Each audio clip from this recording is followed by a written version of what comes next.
बुलंदशहर में आगामी विधानसभा चुनाव के लिए सपा ने चुनावी तैयारी को धार देना शुरू कर दिया है।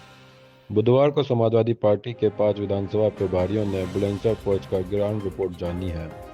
विधानसभा प्रभारियों ने कहा कि 2027 में पीडीए पंचायत अखिलेश यादव को सरताज बनाएगी।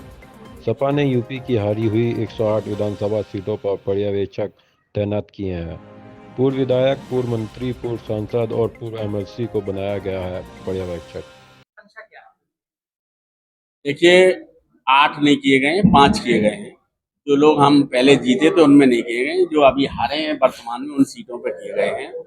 इनकी पार्टी की मंशा ये है, इस समय प्रदेश में जो जन विरोधी सरकार चल रही है उससे तमाम तरीके के उत्पीड़न हो रहे हैं, और जो जनप्रतिनिधि हैं वो केवल अपनी सरकार की उपलब्धियां गिनाते हैं, क्षेत्र में क्या किया ये कभी बताने का प्रयास नहीं करते हैं।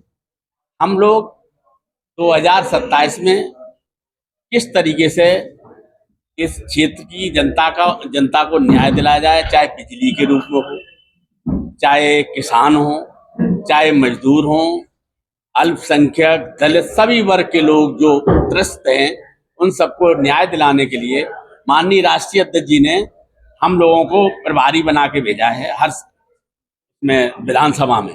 और हमारा काम यह है कि आप उस क्षेत्र में पता करिए क्या समस्याएं हैं और जो हमारा संगठन है वो किस तरीके से काम कर रहा है। हम अपने संगठन को चुस्त दुरुस्त बनाकर जो आम आदमी उससे जोड़ने के लिए, जो लोग दुखी हैं, प्रभावित हैं, उनकी मदद करने के साथ साथ जो भी खामियां हैं सरकार की उनको जनता के बीच में ले जाकर एक रणनीति तैयार कर रहे हैं कि संगठन को मजबूत करके किस तरीके से इस सरकार से निजात पा सके।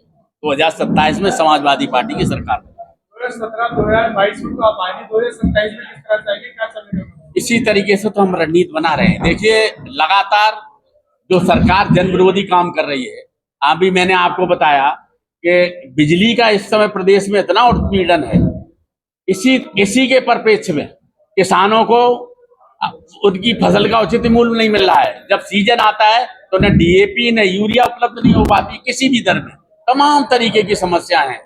इसीलिए हम लोग हर क्षेत्र में एक पीडीए पंचायत के रूप में किसी जो अनूप शहर विधानसभा उसमें 200-250 पीडीए पंचायतें हो चुकी हैं। जो खुर्जा है उसमें 25-30 पीडीए पंचायतें हो चुकी हैं। जो सियाना है उसमें 50 से ऊपर पीडीए पंचायत कर चुके हैं हम लोग। जो आपका बुलंदशहर है उसमें 20-25 पंचायतें कर चुके हैं। सिकंदराबाद में 100 से ज्यादा पंचायतें कर चुके हैं।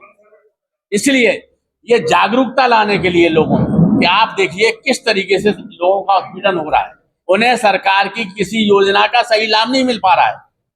आपके विजन में अब 3 या 4 साल पहले से उत्पीड़न हो रहा है या अभी 1 साल बचा है इसमें नजर आ रहा है? नहीं, पिछले जो गुजर चुके हैं उसमें क्यों नजर नहीं आया? नहीं, लगातार हम लोग लगातार आवाज उठाते आ रहे हैं, चाहे जिला फोरम हो, चाहे प्रदेश का वो हो, हर जगह हम लोग आवाज उठाते रहे। हम लोग जब विधानसभा में थे तो लगातार आवाज उठाते रहे, अब भी विधानसभा में आवाज उठाई जा रही है। प्रदेश के लगातार आप देख रहे हो सारी वो चल रही है।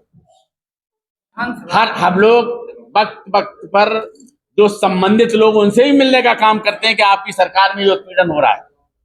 27 का चुनाव पीडीए केंद्र बिंदु में रहेगा क्या? बिल्कुल रहेगा। ये नहीं है, पार लगाएगा। पीडीए नैया पार लगाएगा, बिल्कुल लगाएगा।